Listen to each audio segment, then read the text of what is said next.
All right, everyone. This is the Conduit. Welcome. This is 2024 Black History Month, and we have a very special guest with us today. We have the lovely Layla Cameron. Applause. Yay. And we also have Grandma Delia Thibodeau. Applause. Yay. Yay. Absolutely, absolutely. So we're here for a very special event, but first we want to get a little bit of history about why we're even doing this today. So if you don't mind, would you tell us a little bit about yourself? Well, again, my name is Delia, and I am here today. I want to thank Marwan for having me and Layla here today to talk about my quilts. I think you might be able to see them behind me. I am a third generation quilter from Bend, Alabama. My grandmother quilted, my mother quilted, and then myself and my sisters quilted, and I've taught Layla to quilt as well, so she's a fourth generation quilter.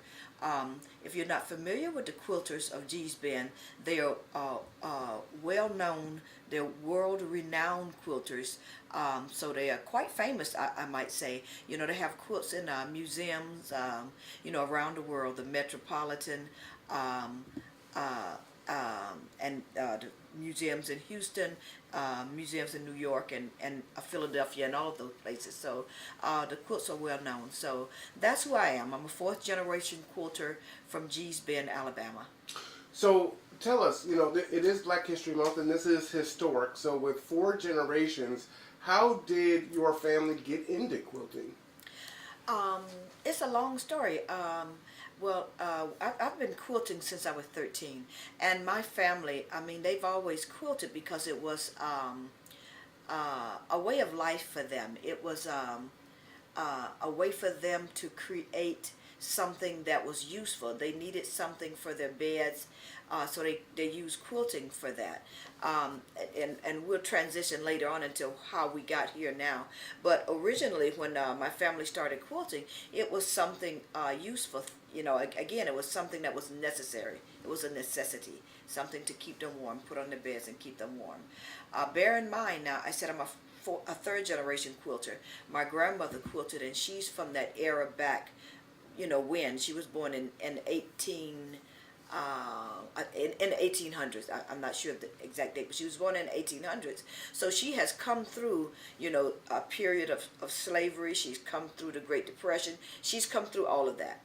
So, and each generation passed down, the skills of quilting to the next. So, yeah. Now that is phenomenal to be able to trace that lineage down so many different generations. Yeah. So with mini quilts, they're very colorful. There's a lot of different patterns. Yeah. Sometimes it doesn't seem to be a pattern. Can you tell us about that?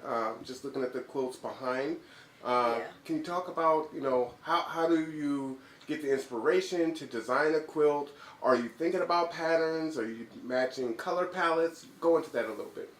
Yeah, well, back in the day, and we weren't thinking about patterns or color patterns or color choices because materials and things were very limited. Again, we come from that era where we didn't have much, so we weren't able to go to the store and buy fabric, a choice of our fabric. So the things that we got were given to us, or it was old clothing that may have worn out that we used to make the quilts in the past. So the colors that you see now are much more vibrant than what you saw back then. Most of those quilts might have been made of old work clothes or things like that. So your choice of fabric wasn't something that you chose. It was something that you had, and you used it. You used everything back then.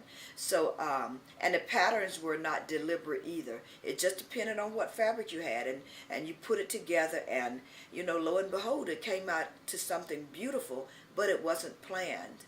So because we were making a quilt for warmth, not for the artistic value that they have today. So old clothing. Back then, flour came in sacks, cotton sacks, and you wouldn't know anything about that, but it came in cotton sacks, and we used those sacks too. We actually used the threading from the sacks because, again, we were very limited in terms of what we had. We weren't able to go to the store and buy thread, different color threads or needles, and have 2, 3 pairs of scissors. We had a pair of scissors most times, a needle, a thimble. So things were very limited back then. But through that, those women were able to create something that lasted so long, and then caught the eye of an art critic who again propelled the G's Bend Quilters into the fame that they have today. So yeah, started simple, then with the blessing of God, it turned into something that it is today, something really beautiful. Well, that's fantastic. Well, let me ask the lovely Layla.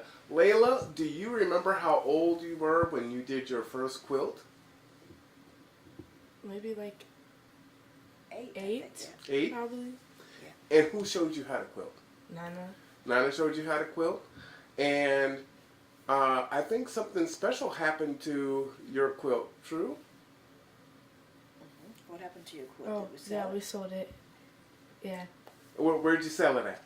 Etsy. Etsy? Really? And did it sell for a nice little price? $175 or $225, I believe. What? Hit the horn. Yeah. She had a small size quilt. Quilts come in different sizes. You have a king size, queen size, sort of like your bedding. It matches the bedding. King, queen, a full size baby bed quilt or twin, and then you have wall hangers, and we'll see some of the different sizes behind me.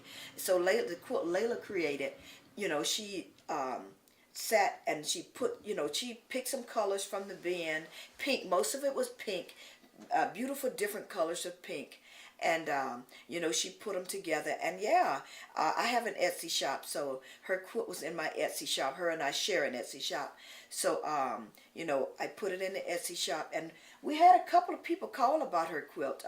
One lady wanted to buy it for her daughter, and then someone else beat her to it, and they bought it before this lady had gotten back to me. So yeah, she made a good little profit on her quilt. Yeah, that she made it at 8 was the first time she had actually made a quilt. But she still helps me now when I put a bigger quilt on the frame. Sometimes Layla will, quilt on the end, or or whatever. I'll let her, put in some stitches or a few rows before. So it's like second generation and fourth generation Yeah. together working on the quilt. Yeah, and that's how we learned too. With my mom, we would be on the ends of the quilts, and we would quilt a little bit on the end, or we would thread her needle or whatever. We always played underneath the quilt, or we were right there because there were 10 of us, and my mom had to keep an eye on us somehow.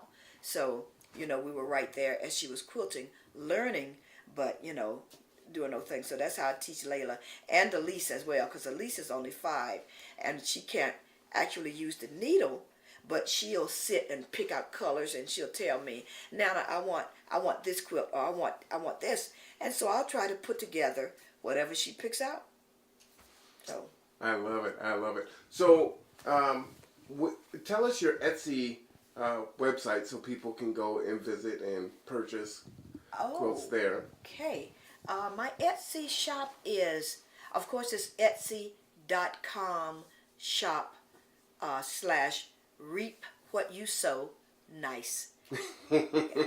I love it. So when you were advertising the quilts, do you advertise that they're G's Ben's quilts? Yeah, on the Etsy website there is an authentication process in order to to show that you're a G's Ben quilter. So anyone couldn't go on and develop that and say, oh, okay, I'm a G's Ben quilter. There's actually an authentication process that you go through. We work with a nonprofit, Nest. They work with us, and they've been working with us for a while. They not just us. Nest work with a lot of other African American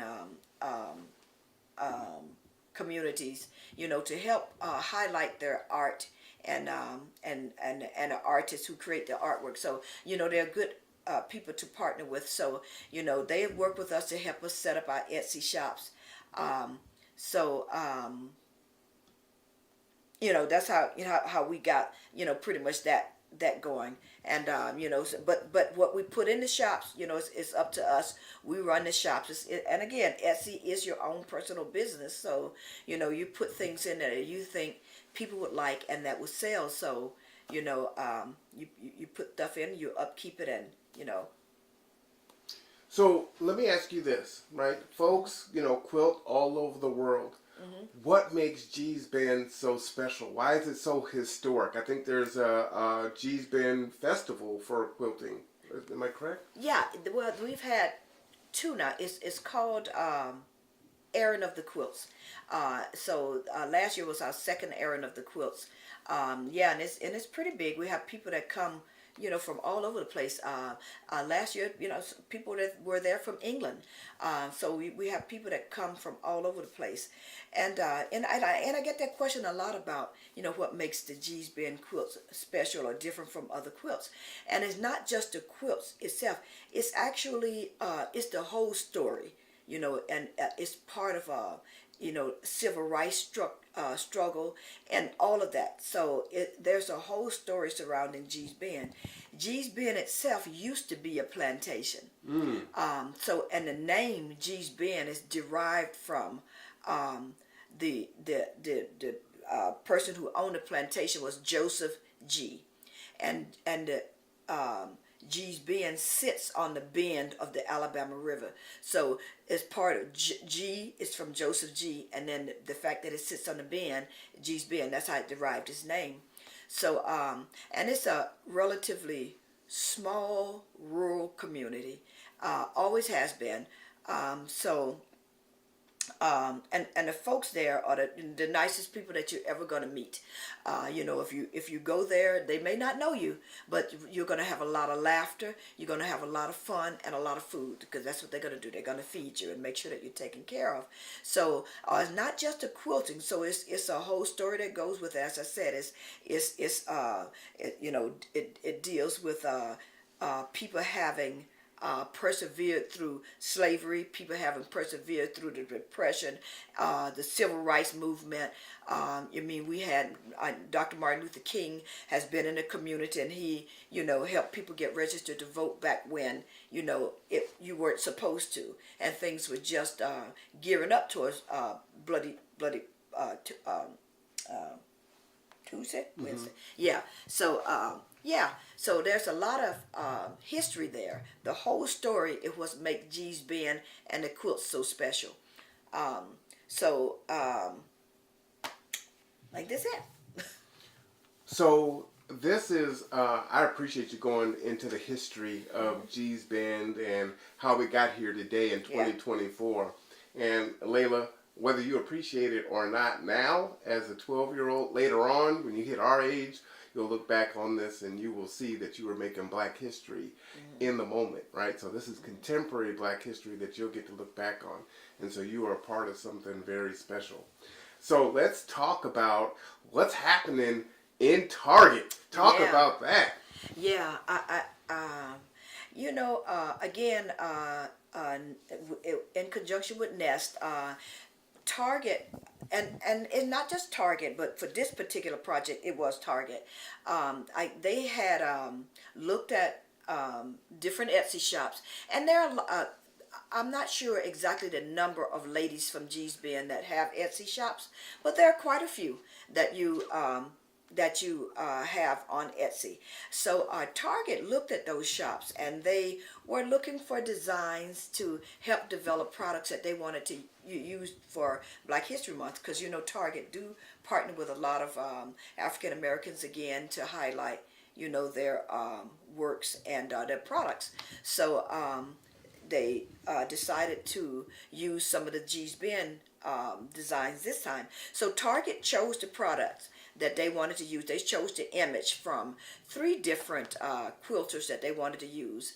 Myself, Quilts by Castor and her 2 daughters, and Tiny and her daughter and granddaughter, and they are from That's So G's Bend is their website. So it's 3 different quilters that Target chose to use the designs to create the products that they are using for the 2024 Black History Month celebration. So some of the items that you see behind me, this design on the tote bag, Target used my design to create a tote bag, a jacket, and Layla, you can get the jacket. A jacket is right there. Yeah, will you model the The jacket's going to The be a little bit materials. bigger on her, but the jacket is very, very popular. None of these items have been able to remain in the store. As a matter of fact, they get in the store and they're gone. They're also available on the website. You can put it on if you like. Yeah, put it on, sweetie, put it so people Yeah. can see what it looks like on? You know, so that's the jacket. It's going to be a little bit bigger on her because I think this is the large. Well, it's too bad they don't make it in my size. I love the jacket. You know, yeah, so that's the jacket, and I'll show you the quilt image that they used to design this in a minute. So there's a jacket that they created. There's a tote that they created. You want to hold the tote while you got the jacket on? And I'll take these products out so I can use those too. There's a tote that they created. You can turn it Give us to a little show. Back up a little bit, sweetie, so I can get you in the image there. turn it around the Ooh, other hey. side. Yep, go ahead. Just hold it normally. Yep, hold it down. Hold it down like you, yeah. Yep, Yep. and just back up just a little bit for me, sweetie. Yeah. Oh, yeah. So you can carry that tote. That's a nice tote for books, a computer, or whatever you might need. It can go over your shoulders if you would like to do that. So it is a very nice, comfortable tote. I was really surprised to find that. You know, it's a comfortable tote. And it sits up on its own. It doesn't lay down when you're using those totes. So those are two of the products. They also created a pencil pouch. Mm-hmm. You can use it as a makeup kit. I find that you can put a lot of things in here. Yep, I got a Yeah. pencil pouch. Yep, that's a For pencil my pouch. birthday. Yeah, and they also have a journal and a journal cover. There's an actual, I hope I'm doing this correctly. I know I'm probably fumbling. There's a journal in here. So here's your journal cover, and of course you can take that out once you use it, and you can replace it. Which with the matches other. the jacket, which is nice. Yeah, all of those things is the same design. So those items, there's a set of coasters. There are 4 coasters. Oh, really? Yeah, I think it's in here. A set of coasters. So with my design, there are like 9 different products. Yeah, there are 9 different products that have this specific design on it. Nice. 1, 2, 3, 4. There's also a tumbler. I think it's a 16-ounce tumbler. So for hot or cold liquids. There are T-shirts. I think I covered them all. A tumbler, a T-shirt. The T-shirt has, if you can tell on the T-shirt, I used a small one. It has the design on the pocket of the T. So it's a nice soft T-shirt. Nice. So with each of the quilters, they use a design to create certain products. The other quilter, you know, there's a cardigan, Quilts by Castor. There's also a throw pillow, and there's a throw blanket. Yep, I got as a well. throw pillow too. Yeah, and those are real nice. Yeah, the throw pillow and the throw blanket. Yeah. Oh, nice. So they created about 9 products using my design, and which again, very surprising. But the inspiration behind the design is this little tiny quilt here. Oh, really? Yeah, this is the inspiration behind the design. So when you look at it, and you know they chose this to create those products. So when you see it, looks a little bit different here. But Target did a great job creating those products from this specific, you know, design. And again, this was a quilt that I didn't think about when I was putting it together. These are just pieces that I had, and you know, they're random pieces that I put together. And you know, it didn't come out the way I thought it would come out. But then again, none of my quilts do. When I sit down and I'm putting together a quilt, I think it's going to be one thing, and then it turns out to be something completely different. So I always say that they're perfectly imperfect, because they start out to be one thing, and then they'll end up something else. So in the end, it still turns out to be perfect.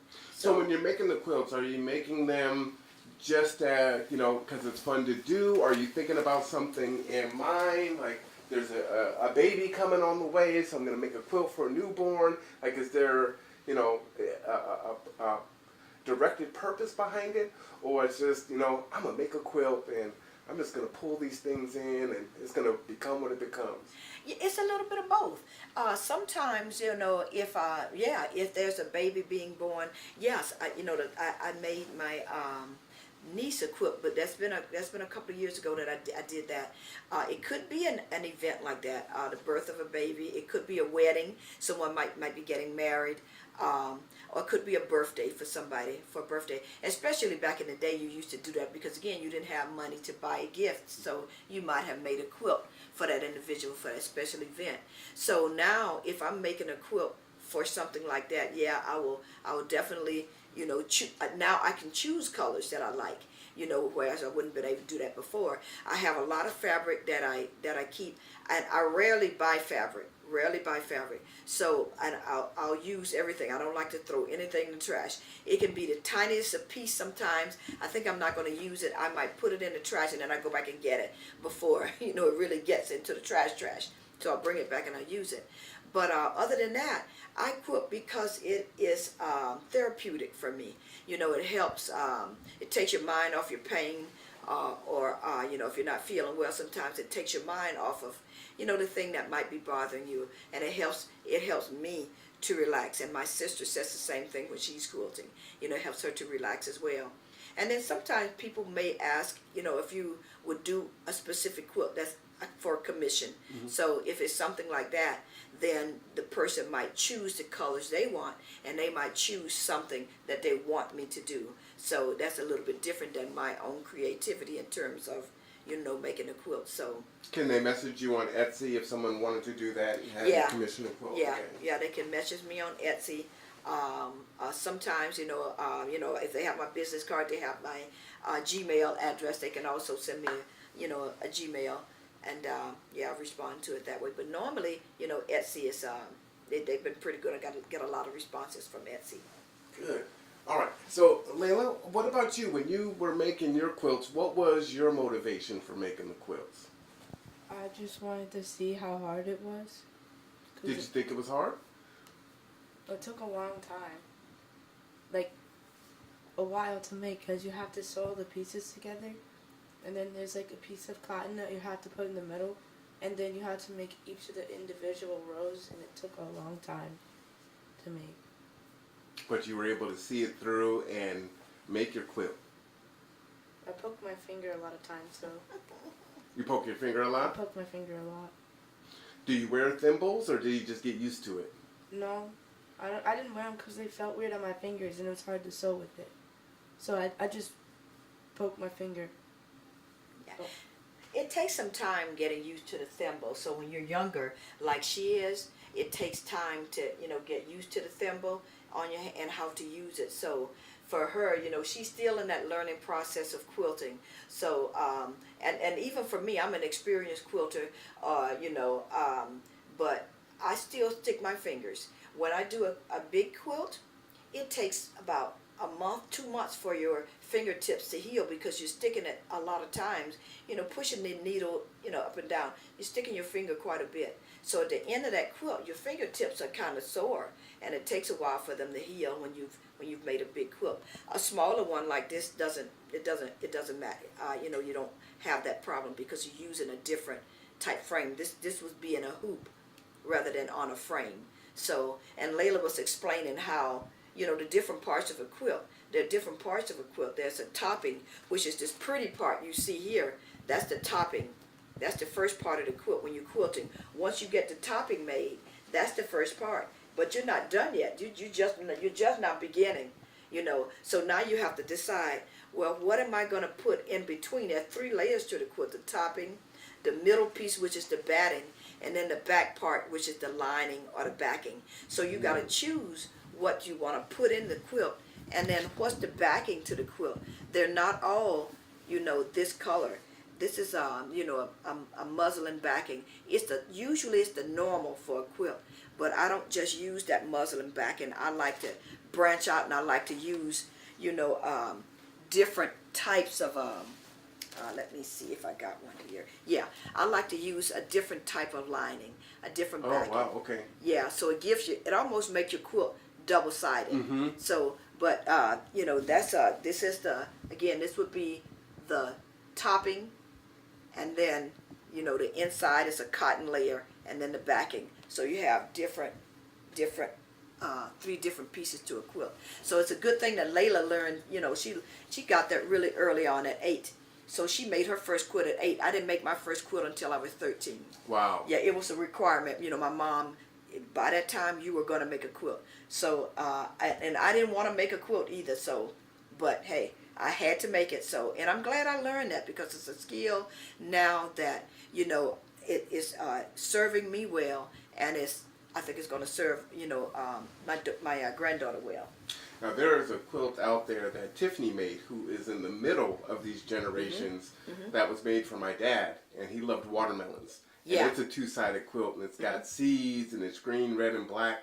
And Yep. it was a king-size quilt. Yes, it for is. a bed. Yep. And I don't know where that quilt is. I know exactly where it's at. Oh, you do? I sent it to Alabama. It's in Alabama right now. Yeah. Is it hanging up? No, it's probably folded now, because it was there when we went last summer. Yeah.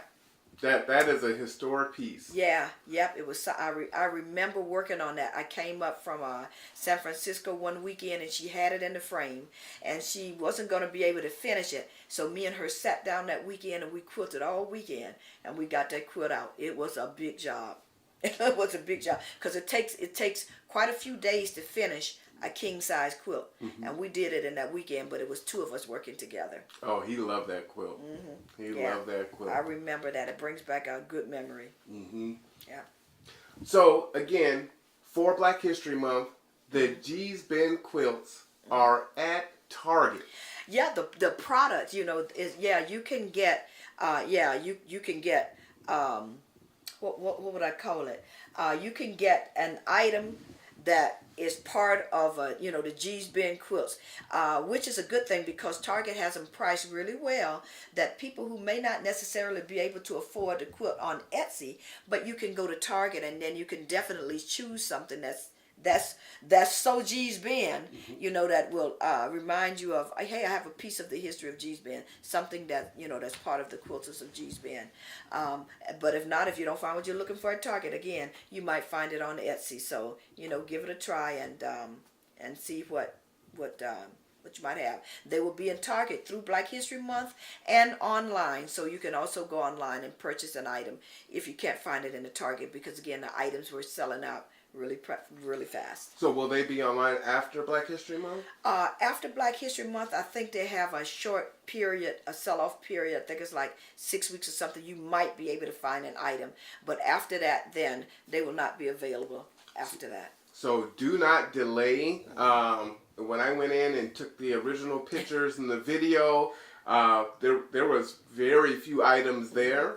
So they'll probably restock it, and it's going to go quick. So make sure you get out to the Silverdale Target, and Targets across the country. Yeah, I would assume, Target right? Nationwide, they had the items, Target Nationwide and online. So, and I had people all over the place call me and say, hey, my Target is sold out. Do you have anything here? So, you know, if you're looking for something, you know, get on out and see if you can find it. If you can't get out, go to Target.com, and, you know, you can find it there. G's Bend. Layla, you want to give one of the final words? So you're looking to go there this summer? Yeah, I'm gonna go to G's Bend this summer, probably with my sister, and maybe my mom if she comes. I'm not sure if she will. I'm really excited, even though it's really hot. But we're gonna get some good sausage. Are you going to bring Dad some sausage back this time? Or are you going to eat it all? Well, it depends how hungry I am that summer. Well, I appreciate you. Final word? I just want to thank you again for you know, having us on and highlighting, you know, again, G's Bend, because you know, some we're well known, but some people don't know about G's Bend. So I'm happy to share my heritage and my love of quilting with you guys, and I hope that, you know, you see something that you like, and if you have any questions for me, I would be glad to answer them for you. My Juan knows where to find us. I call him, my son-in-law knows where to find us. So let me know. But thank you all again for, having us and listening to our story. Gee's Bend, Alabama, all the way out here in Kitsap County. Yeah. All right, everyone. I am R1 Cameron. This is The Conduit. Happy Black History Month 2024. Till next Black History time. Month, Valentine's Day as well. Absolutely. Take care of yourself and take care of each other. We'll see you next time. Bye-bye.